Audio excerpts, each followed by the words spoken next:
মাথায় যদি মগজ থাকে আপনি হাদিস বুঝেছেন, এরপরও যদি কেউ না বোঝার ভান করে থাকে ওর কপালে আর হেদায়েত নেই। দরুদ আর সালাম পড়ছেন নবী মুহাম্মদ রাসূলুল্লাহ সাল্লাল্লাহু আলাইহি সাল্লামের প্রতি। আজকের তেলাওয়াতকৃত আয়াত সূরা ফুরকানের 63 নাম্বার আয়াত, একটা মাত্র আয়াত পড়েছি।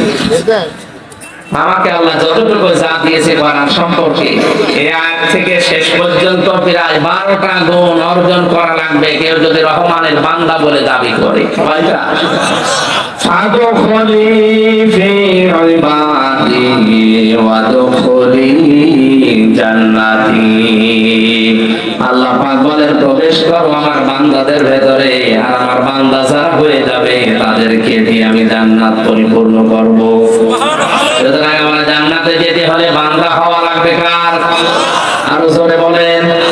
আমরা যে আল্লাহর বান্দা এই পরিচয় দিতে গিয়ে লজ্জা মনে হয় না, আমরা আনন্দ পাই, কারণ কোরআনে কারিমে বিশ্ব নবীকে আল্লাহ বান্দা বলে ডাক দিয়েছেন। ওয়াইন কুনতুম ফি রাইবিন মিম্মা নাযালনা আলা আবদিনা। তোমাদের যদি সন্দেহ লাগে আমার বান্দা মুহাম্মদের উপরে আমি যা নাযিল করেছি এ ব্যাপারে যদি তোমাদের সন্দেহ লাগে তাহলে কোরআনের মতো একটা কোরআন বানিয়ে আমার সামনে নিয়ে আসো। তাহলে নবীজিকে এখানে ডাক দিয়েছেন কি বলে? বলে না কেন? নবীজি যদি আল্লাহর বান্দা পরিচয় দিতে গর্ববোধ করে তা আপনি কেন বলেন যে আমি অমুক পীরের গোলাম? এটা হারাম। পৃথিবীতে আমরা বান্দা গোলাম কার? আমরা রাসূলুল্লাহর গোলাম না। অনেক জায়গাতে জিকিরের আওয়াজ শোনা যায়, ইয়া রাসূলুল্লাহ ইয়া রাসূলুল্লাহ জিকির করছে, এটা জায়েজ নেই। পৃথিবীতে জিকির হবে একজনের, তার নাম আরো জোরে। হ্যাঁ, রাসূলুল্লাহর নামে আপনি দরুদ পড়তে পারেন, জিকির করতে পারবেন না। কথা বুঝতেছে? কারণ মানুষের এই যে কলব আল্লাহ দিয়েছেন, যেটা মানুষের আত্মা, এটা শান্ত করার জন্য পৃথিবীর কোন নাম দিয়ে এটা শান্ত করা সম্ভব না।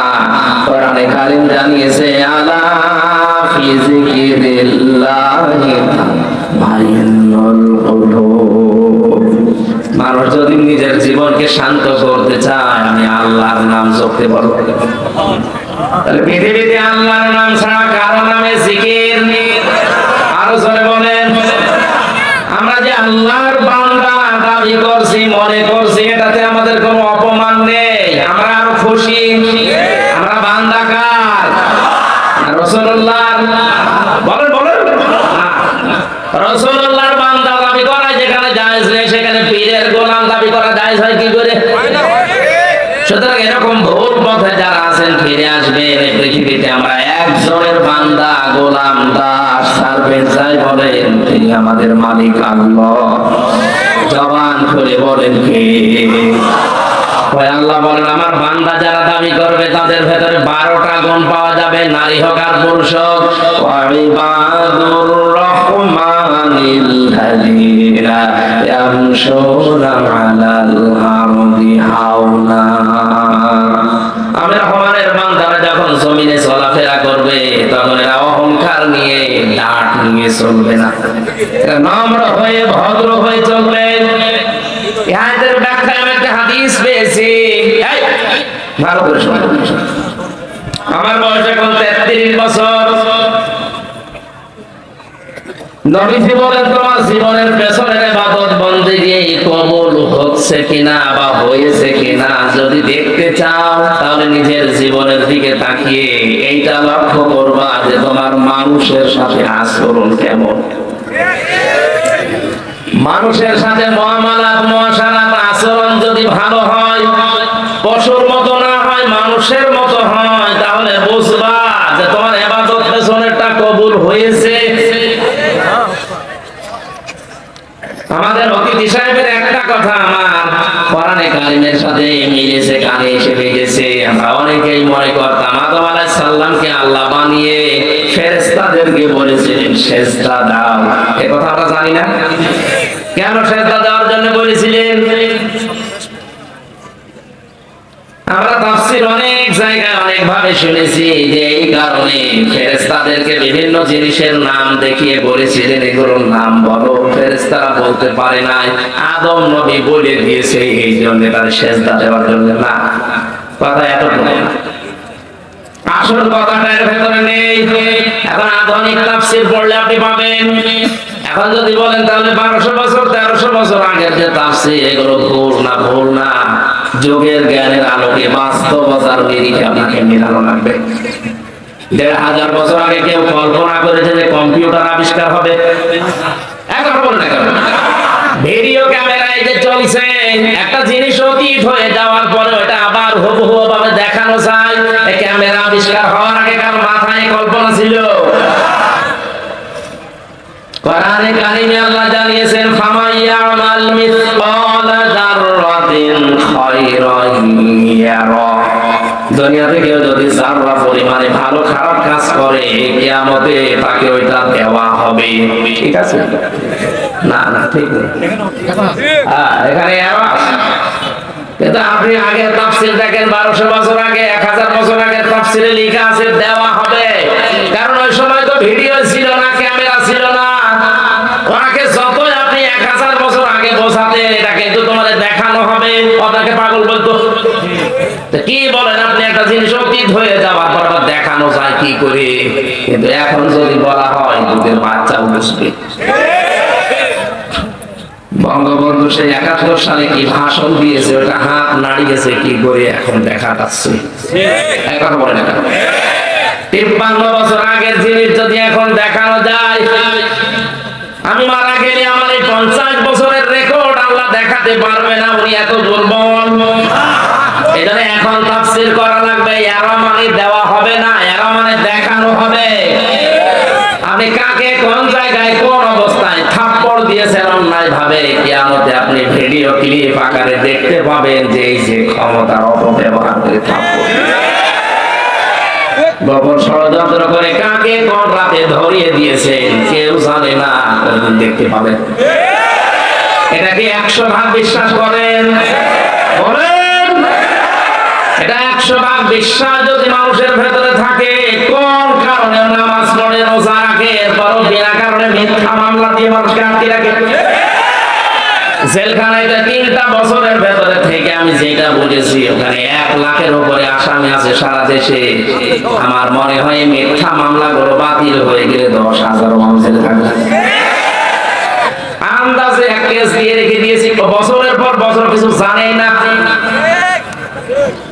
শত্রুতা আছে, ছোট মেয়েকে দিয়ে জেনা অপবাদ দিয়ে ধর্ষণের মামলা দিয়ে তার 5 বছর জেল খাটিয়েছে, অথচ জেনা কি ধর্ষণ কেউ লোকটা বসেইনি। যে একটা রাগ আছে, ওই রাগ তুলতে গিয়ে নিজের মেয়েকে নিজের বোনকে ব্যবহার করে এরকম নিম্নি মানুষ নামে। আমি তো এটা বানালাম। এটা মানুষের উপরে অপবাদ চাপিয়ে দেওয়া, এটা যে কত বড় মারাত্মক। আপনারা আধা ঘন্টার মতো আছেন তো, 4:30টায় আজান হবে এখানে, 4:30টা পর্যন্ত নামাজ শেষ করে তারপরে যাবেন ইনশাআল্লাহ। আমার আসতে যেহেতু একটু দেরি হয়েছে, আর 2 নম্বরে আপনাদের তো কাজকর্ম শেষ হয়নি। জি জি, আমি শিক্ষার জন্য বলছি এটা কয়েক মিনিটে। ইমাম মালিক রাহমাতুল্লাহ আলাইহির জামানায় একটা মেয়ে লোক মারা যাওয়ার পর পাশের পাড়া থেকে এক মেয়ে লোক এসে তাকে লাশ ধোয়ানোর জন্য সাহায্য করছে। হঠাৎ করে তার ইরানের উপরে হাত দিয়েছে আটকিয়ে যাওয়ার পরে আর খোলে না। এলাকার মসজিদের ইমাম যিনি কাজী ছিলেন তাকে ডাক দেওয়া হলো, হাত খোলে না। কয়েক ঘন্টা চলে যাচ্ছে, মেয়েটা কান্নাকাটি করছে। ইমাম সাহেব ডাক দিয়ে বলছে, এক কাজ করে, জীবিত মানুষের তো কিছু করা যাবে না, এই যে মহিলা মারা গেছে ওর চামড়া ওই জায়গা থেকে গোল করে কাটি বাদ দিয়ে দিন। ওই মহিলার স্বামী আর সন্তান রাজি না, না আমার মা খুব ভালো মানুষ, আমার স্ত্রী অনেক পরহেজগার নেককার, মারা গেছে, এখন তার চামড়ার এই রানের চামড়া কেটে বাদ দেবেন, এটা আমরা মানি না, দরকার ওই মহিলার হাত কেটে বাদ দেন। ওই মহিলার যারা দায়িত্বে আছে স্বামী সন্তান, ওরা বলছে না আমরা এসেছি উপকারের জন্য, আর এখন আমাদের হাত কেটে দেবেন, এটা আমরা মানি না, বড় বিচারক ডাক দেন। প্রধান বিচারপতি ওই সময় চিফ জাস্টিস ছিলেন ইমাম মালিক। মদিনায় তাকে ডাক দিয়ে নিয়ে আসা হলো যে আপনি ফায়সালা দেন। উনি আসলেন ঘোড়ায় চড়ে, পর্দা দিয়ে মেয়েকে আটকিয়ে দিয়ে কয়েক ঘন্টা হয়ে যাচ্ছে, মেয়েটা কান্নাকাটি শুরু করেছে।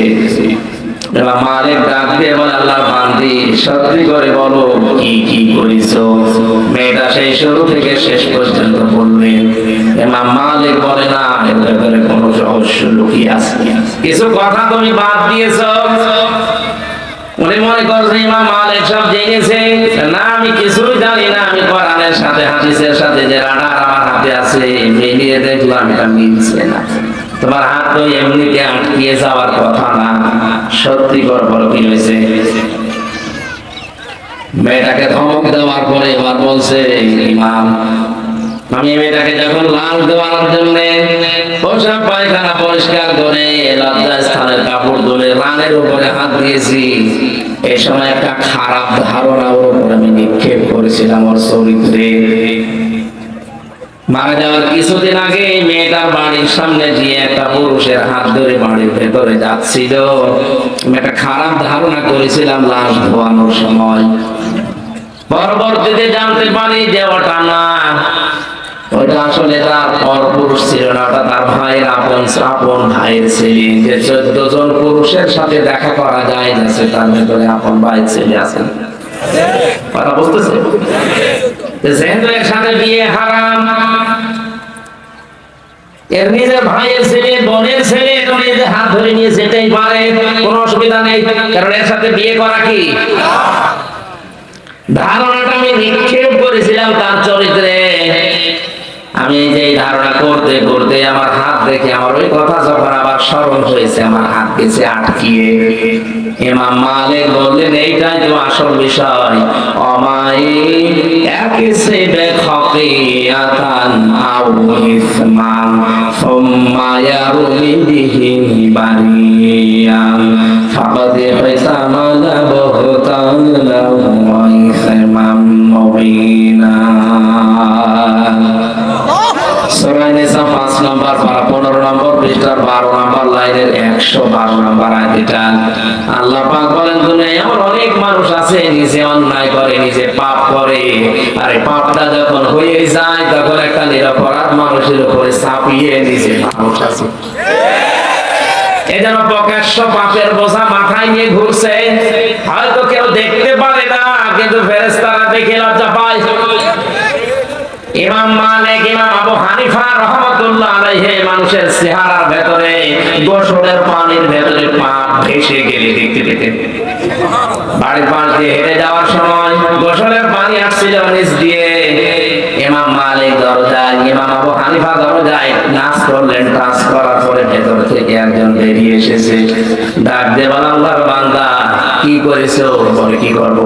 কি করবো মানে তোমার গোসলের পানি দিয়ে জেনার গলা ভেসে যাচ্ছে। লোকটা বাঁচে ভিতরে বলে, হুজুর এই কিছুক্ষণ আগে কাজ করে আসলাম। ওরা দেখতে পেতেন এই দৃশ্যটা। ইমাম মালিক ডাক দিয়ে বলে, আল্লাহর বান্দি আমার কাছে কিন্তু হাদিসের রাডার আছে। মান সালিমাল মুসলিমুনা মিন লিসানিহি ওয়া ইয়াদিহি, শব্দের দিকে খেয়াল করুন। মান সালিমাল মুসলিমুনা মিন লিসানিহি ওয়া ইয়াদিহি, ওই লোকটাই আল্লাহর কাছে মুসলমান বলে গণ্য হবে যার হাতের দ্বারা মুখের দ্বারা মানুষ শান্তি পায়। ঠিক আছে না? ঠিক নেই, কি বলেন? আমি ভুল বলছি, একটা বলছি, তাহলে এর সামনে তো ভুল বললো মনে হচ্ছে অসুবিধা। আমি এই জন্য আলেম বসে বললাম শব্দের দিকে খেয়াল করবেন।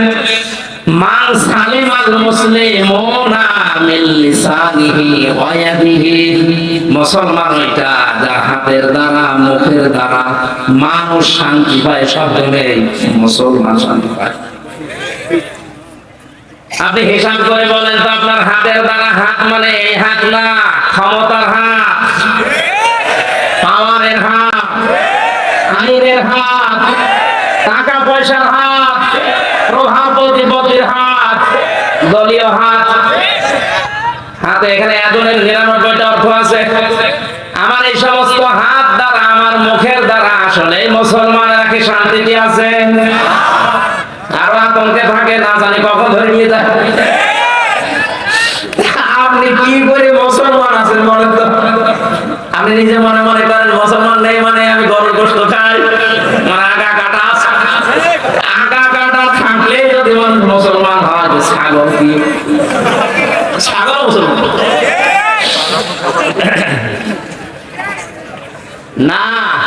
অধ্যাপক সাহেবের এই কথাটা আসলে নিকট তথ্য এখানে এইটা। আল্লাহ পাক নিজে কিন্তু ক্লাস নিচ্ছিলেন, ছাত্র ছিলেন হযরতে আদম নবী। ভালো করে খেয়াল করেন, আয়াতটা হয়তো বলতে পারেননি, ওয়া আল্লামা আদামাল আসমাআ কুল্লাহা সুম্মা আরাদাহু আলাল মালায়েকা। আমার গলায় ছাত্র দিচ্ছে না, শব্দের দিকে খেয়াল করে শুনবেন। ওয়া আল্লামা আদামাল আসমা, ইসমের বহুবচন আসমা। আমার আল্লাহ নিজে শিক্ষক হয়ে শিখিয়েছেন কাকে? আদমকে। বলেন বলেন, যত রকমের নাম দুনিয়ায় সব এসে তাকে শিখিয়েছেন। ওনার ওই কথাটা আমি ধরেছি ওই জায়গায় আল্লাহ পাক নিজে ক্লাস নিচ্ছেন, ছাত্র কিন্তু আদম নবী, সাধারণ মানুষ না। তাহলে ক্লাসটা যেমন তেমন ক্লাস না, গুরুত্বপূর্ণ ক্লাস। বলে না কারো ক্লাসের শিক্ষক সরাসরি কে? ছাত্রকে। নবী ছাত্রকে, আদি নবী, একেবারে আসল নবী, যেটা সর্বপ্রথম নবী। এত বড় পাওয়ারফুল দুনিয়ায় যত মানুষ আছে তাদের সবার বাবা। সেই লোকটা ক্লাস করছে, ক্লাস নিচ্ছে সরাসরি আল্লাহ নিজে। আমরা এতদিন বলি যে এটার দ্বারা আলু পটল ঝিঙা পেঁয়াজ এই সমস্ত জিনিসের নাম শিখিয়েছি, এসের মানে নাম মনে করি। এত বড় গুরুত্বপূর্ণ ক্লাসে কোনদিন আলু পটল ঝিঙা পেঁয়াজ এগুলোর নাম শেখার দরকার আছে? উনি শিখিয়েছিলেন যে এইটা যত রকমের ন্যায়, যত রকমের অন্যায়, সবগুলোর থিওরি ওই সময় আদমকে আল্লাহ শিখিয়ে দিয়েছেন এক ক্লাসে। এটা কিয়ামত পর্যন্ত আদমের সন্তান যারা আসবে তারা আর লেখাপড়া নাই করো, কোনটা ন্যায় কোনটা অন্যায় ওর বিবেক থেকেও বুঝতে পারে। এই শিক্ষাটা পেয়েছে কোন জায়গায়? ওই যে ক্লাসে, ওখান থেকে আমার বাবার পক্ষ থেকে আমরা পেয়ে আসছি। ন্যায় কাজের আদেশ আমরা এই যে অটোমেটিক পেয়ে যাই, অন্যায় কাজে বাধা দেওয়া এটা এমনি এমনি না, আমরা আমার বাবা থেকে পর্যায় ক্রমে পেয়ে গেছি। ওই শিক্ষাটা আমার বাবাকে আল্লাহ নিজে ক্লাস নিয়ে শিখিয়েছেন। যেই সন্তান তার বাবার আদর্শে গ্রহণ না করে অন্য কারো আদর্শ গ্রহণ করে, ওনাকে আল্লাহ শিখিয়েছিলেন যে এইটা এটা ন্যায় কাজ, এটা অন্যায় কাজ। উনি কয়েকটা ন্যায় কাজের কথা বলছিলেন না? একটা মানুষ লেখাপড়া করে ফার্স্ট ক্লাস ফার্স্ট পাচ্ছে, ভার্সিটি ভর্তি হবে, সে বই কিনতে পারছে না। আপনি ভালো কাজ খুঁজে পান না, তার বই কেনার ব্যবস্থা করে দেন।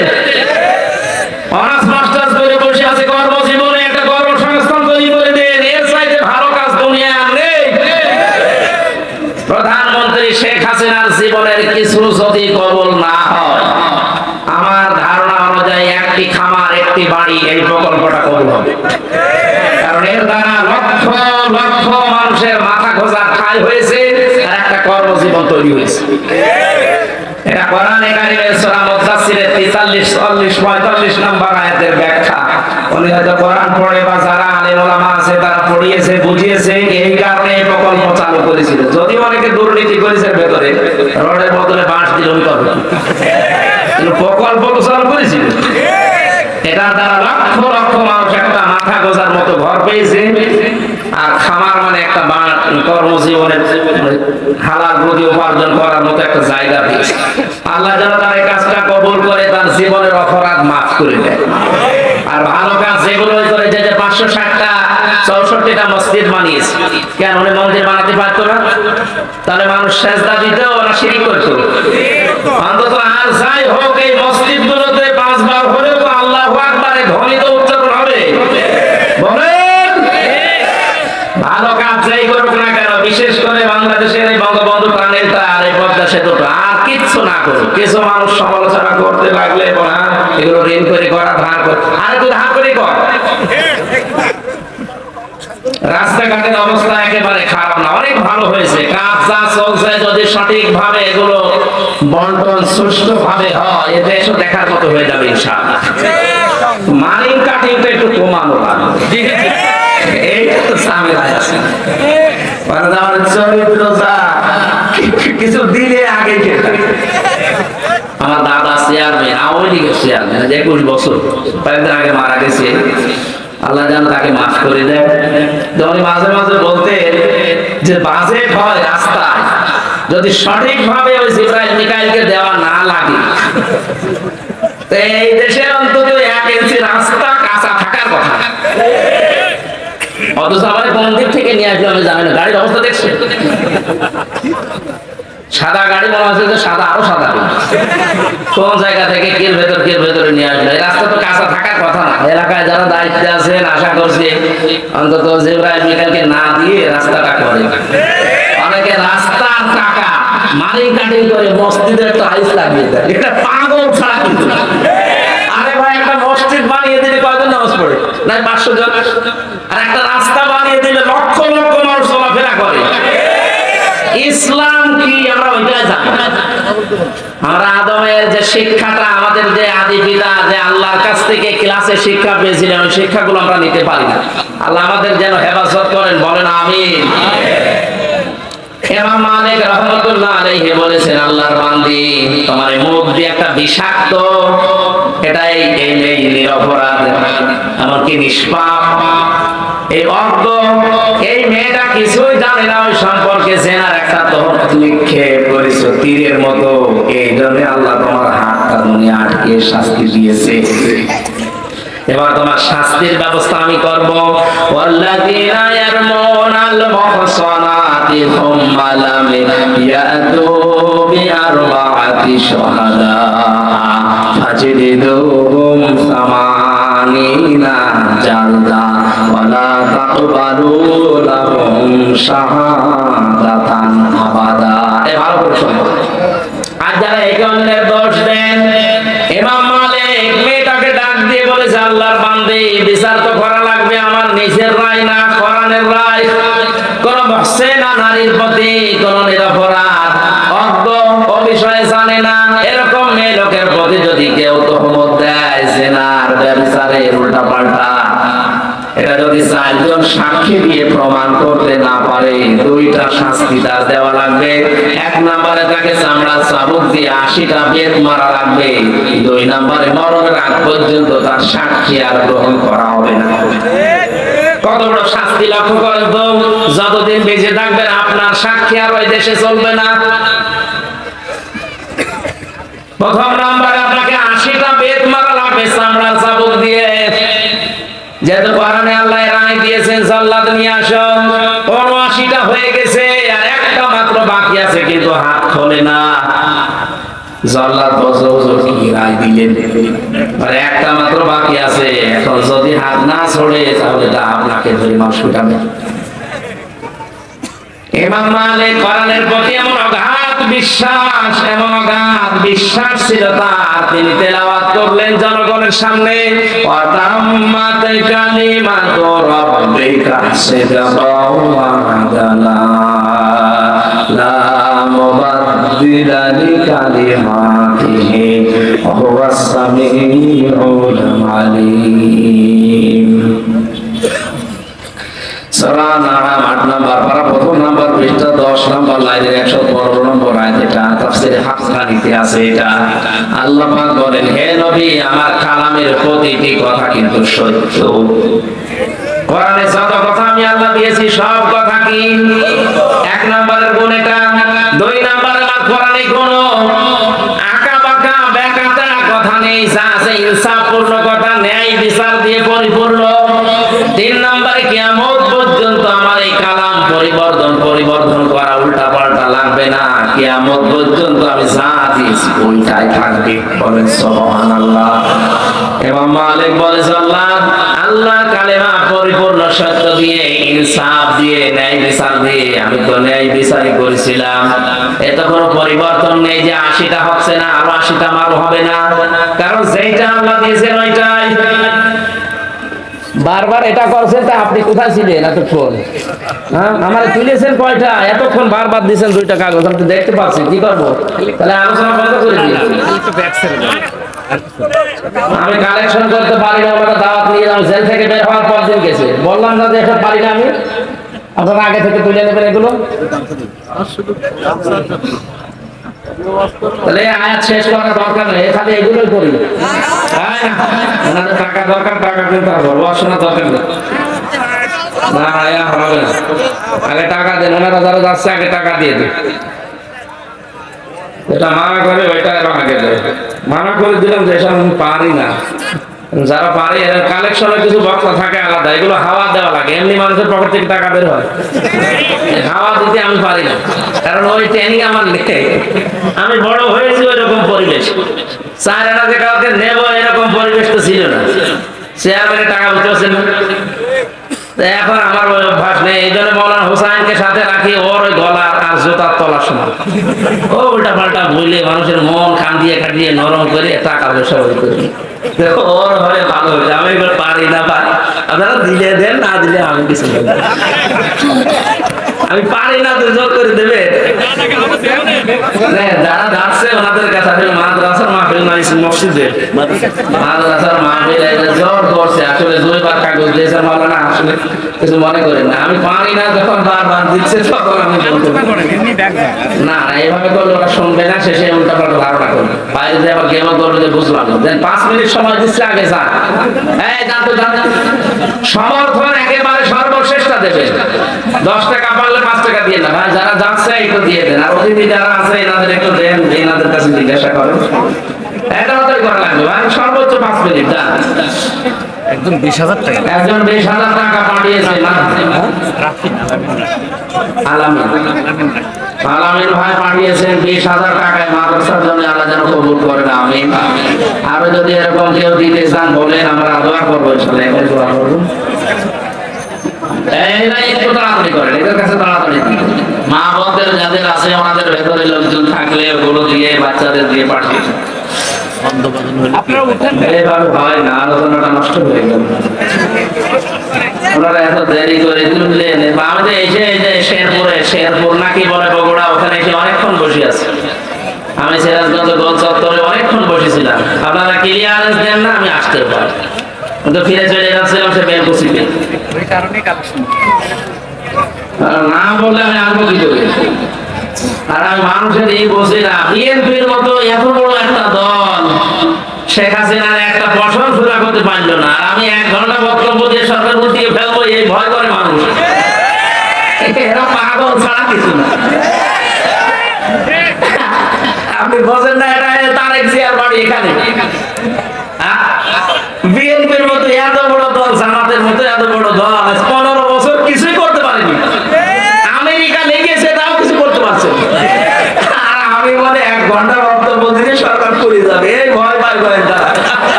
আমার আসতে দিতে চায় না, আমার শরীরই চলে। 2,000 টাকা দিয়েছে, কে নাম কি? ও বাইরে থেকে দিয়েছে, আর এক বান্দা 2,000 টাকা আল্লাহ যেন কবুল করেন, আমিন। কি হবে, কি হলো? এই তাড়াতাড়ি করেন ভাই, মাহফিলটা নষ্ট হয়ে গেল। সুবহানাল্লাহ, আলহামদুলিল্লাহ, লা ইলাহা ইল্লাল্লাহ। ওই দেখেন, দেখবেন মানুষ সব চলে যাচ্ছে। আর আইডি কার্ড দাও এখন।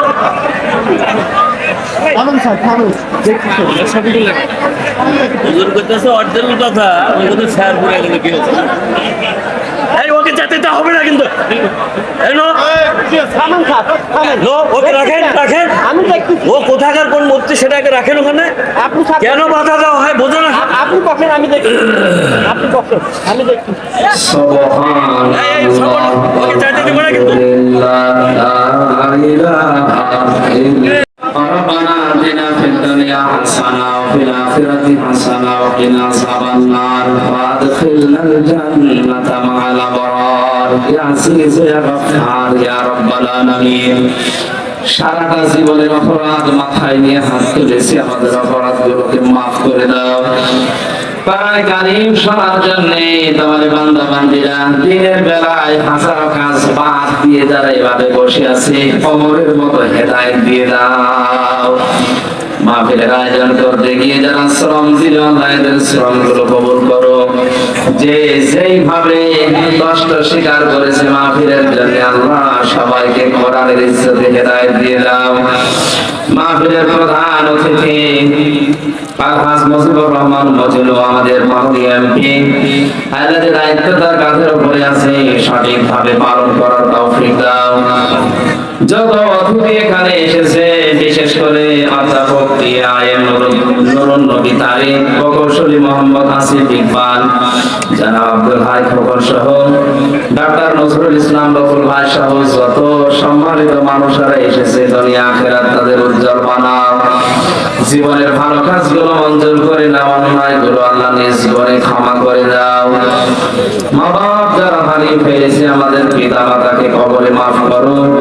সম্মানিত মা বোনদেরকে দুনিয়ায় সার মতো খাদিজার মতো বানিয়ে দাও।